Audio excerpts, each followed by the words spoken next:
This is the first time in this entire game's history where we finished an Archon quest, finished a region's story, and the Fatui harbingers didn't actually get the Gnosis. This is very interesting. Is the captain officially retired now from the Fatui? Which Fatui harbinger is going to come collect the Pyro Gnosis? And what on earth is Nod-Krai, this mysterious new location that we're going to be visiting very soon? These are the topics I want to talk about in this video. I'm not going to be diving too deep on the lore of the captain because I am still making my very large Fatui harbingers video, all of them, their backstories, their lores, with a little bit of theory sprinkled in, and that video is probably going to be over an hour long. The captain definitely had one of the most badass story arcs we've ever seen in Genshin Impact, and despite what people say, in my opinion, he did live up to the hype. In his most weakened state, he fought against the god of war in a 1v1, while carrying around hundreds, maybe even thousands of dead souls in his body, not allowing him to sleep while his body decays for the last 500 years, with his curse of immortality. And he is just a human, but in my honest opinion, he still is the peak and pinnacle of human resolve and strength, both mind and body. And that isn't even the cherry on top. He was able to outwit one of the four shining shades of the primordial one, the shade and ruler of death, Ranova, by forcing her within a paradox, forcing her to either break her rules of Natlan and death being required, or lifting his curse of immortality. And in the end, he was able to save the Pyro Nation better than the Pyro Archon ever could, his soul finally getting to rest after 500 long years. But this leaves us with a lot of questions. Is he ever going to return to the Fatui harbingers? Because losing your first harbinger is sort of a big deal. And who on earth are they going to send to Natlan? And what on earth is Nod-Krai? But first and foremost, let's not waste any time. Who are they going to send to Natlan and when? I would say towards the back half of Natlan, maybe 5.6, 5.7, they're going to send another Fatui harbinger. And Mawika's already prepared for this. She knows that even though the captain requested to be taken off this task, the Tsaritsa granted him that request. But like Mawika says, she's going to send somebody else, because there's no way the Fatui harbingers are not going to collect the last Gnosis they need.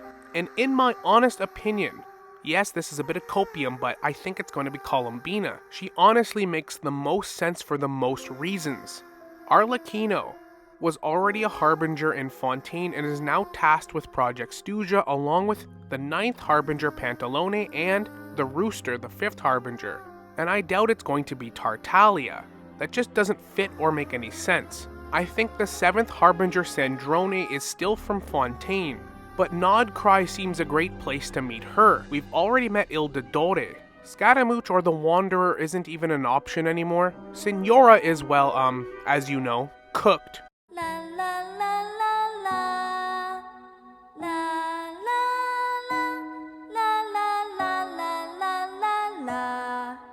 Which leaves either Columbina or Il Dodore. Il Dodore could work. I could see him coming to Natlan to collect the Gnosis and bargain with the Pyro Archon.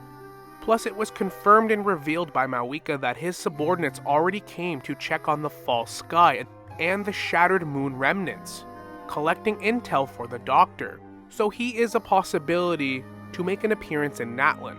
She also said that his stronghold is in Nod-Krai, and she teased Project Stuzha, a project we learned about with Arlecchino in her story quest. This very big ambitious project that the Fatui are working on.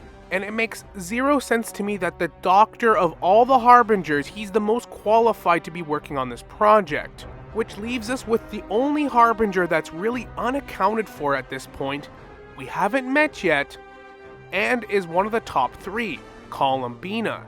Now, I've been talking about this for a long time. She has a lot of connections with death.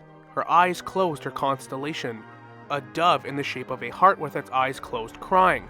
Doves being a very important bird associated with funerals. Her very angelic-like features, and angels being something very new that we learned about in Natlan. I miss the good old days when people used to tell me that there's no angels in Genshin Impact and thought I was crazy. Columbina is 99.9% sure an angel from Celestia, one of the fallen angels that was banished after the War of Vengeance with Nibelung. Most of the angels got turned into Seelies, banished in torment, lifeless husks of what they once were. But mysteriously, a good chunk of celestial beings, gods, and angels got to keep their bodies.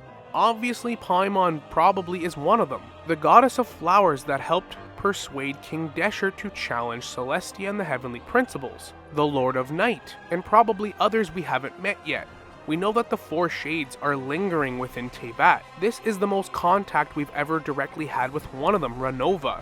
I can't speak for sure if Columbina is connected to the Shade of Death, but everything we know about Columbina, her constellation, her aesthetic, fits Natlan better than any region we've ever been to. And if there's going to be a Fatui harbinger, one from each region at least, with the others just being from Khaenri'ah, Natlan really does seem like the best fit. Not to mention she is incredibly ominous and mysterious. If the Tsaritsa wants to send somebody that can collect the Gnosis, and it has to be 100% guaranteed, then I think Columbina is the best trump card you could send. All that aside, just the process of elimination, she is the best candidate to send, and that is who I think Mawika's teasing when she says she will probably send another Harbinger very soon, and the most qualified Fatui Harbinger to enter the Night Kingdom. Maybe Columbina with her celestial powers can undo what the Captain did with the Lord of Night, also being an angel from Celestia,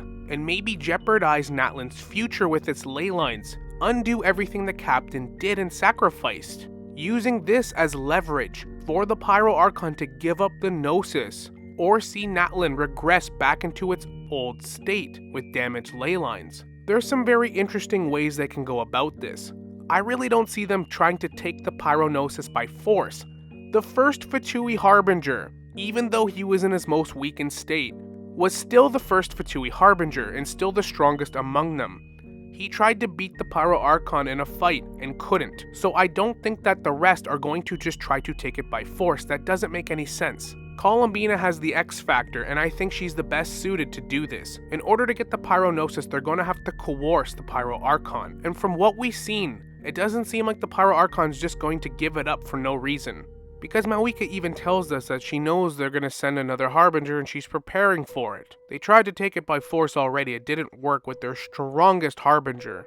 They're going to try something else. Columbina, in my opinion, seems like the most likely due to process of elimination and just how she fits coming to Natlan. Tell me I'm coping, say whatever you want.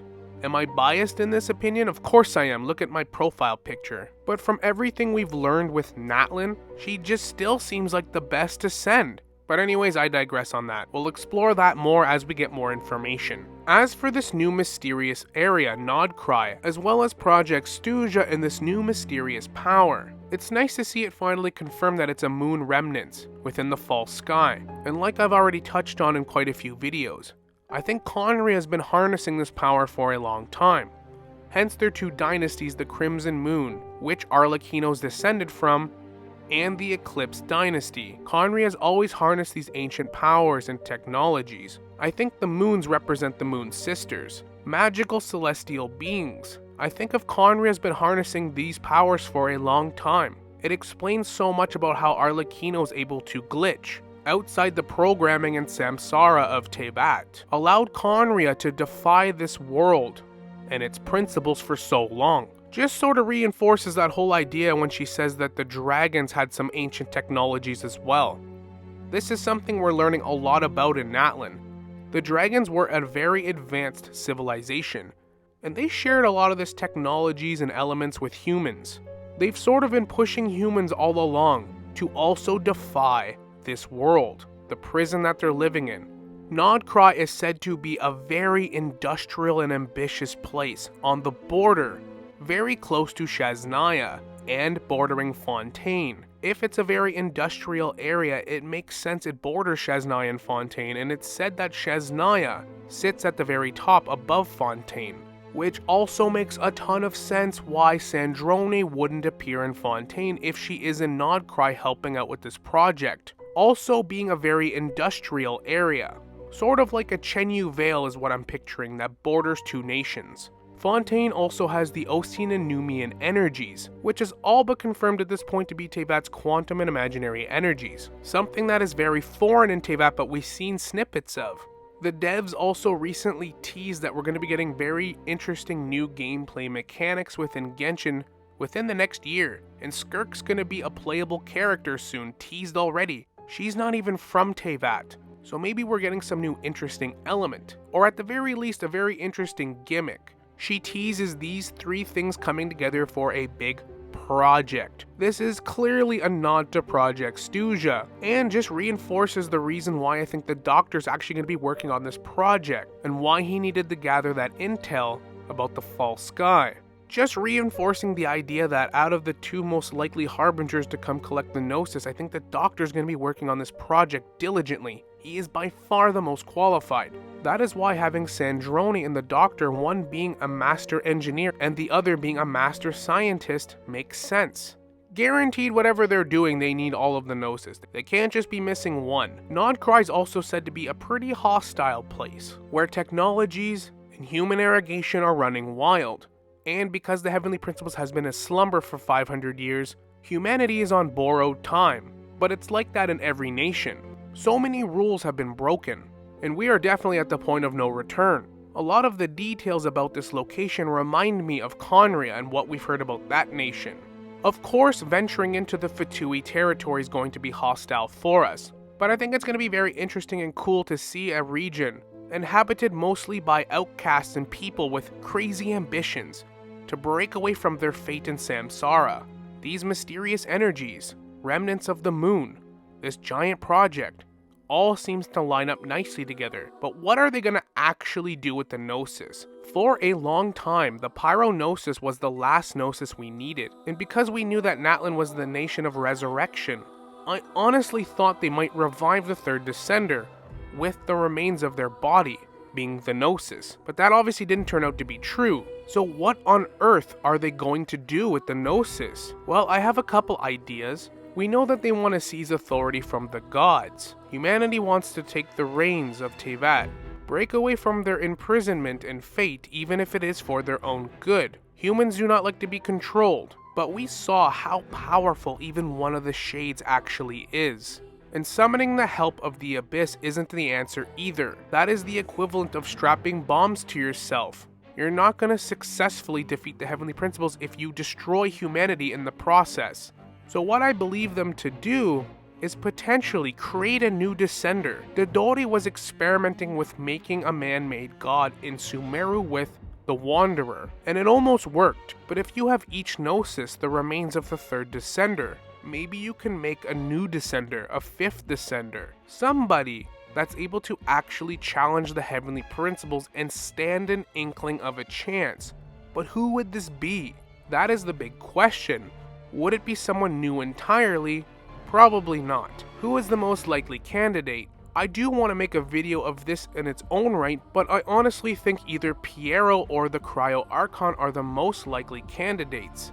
I even thought about the Traveler, but that doesn't make any sense. We are already a Descender, and just regaining our power slowly, gathering all of the elements. Using ancient dragon technologies, Descender remains, moon remnants, it's all the recipe to create something or someone that can actually challenge the Heavenly Principles and win this time. And that is what I think Project Stuzha is. All hands on deck. It's an all hands on deck project in the most industrial and ambitious region, Nod-Krai. But I want to hear your thoughts in the comments.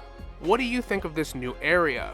Do you think it's going to delay Shaznia while we venture through Nod-Krai, learn what they're doing there? Will it be a hostile environment, or will they actually welcome us? We are not on bad terms with all of the Fatui harbingers, so it's going to be incredibly interesting. And is the captain truly out for the count now? Are they going to let him rest in peace? Or will they do something so sinister that the Pyro Archon has no choice but to give up her Gnosis? When it comes to Pyro and the Fatui harbingers, I have no doubt in my mind that they would allow the captain's noble sacrifice to save Natlan and all the souls to be in vain if it means coercing to get the Pyro Gnosis. Wouldn't put it past them. But thank you so much for watching. I hope you enjoyed the video. Like and subscribe if you'd like to see more content like this, and as always, we will see you all in the next one. Later.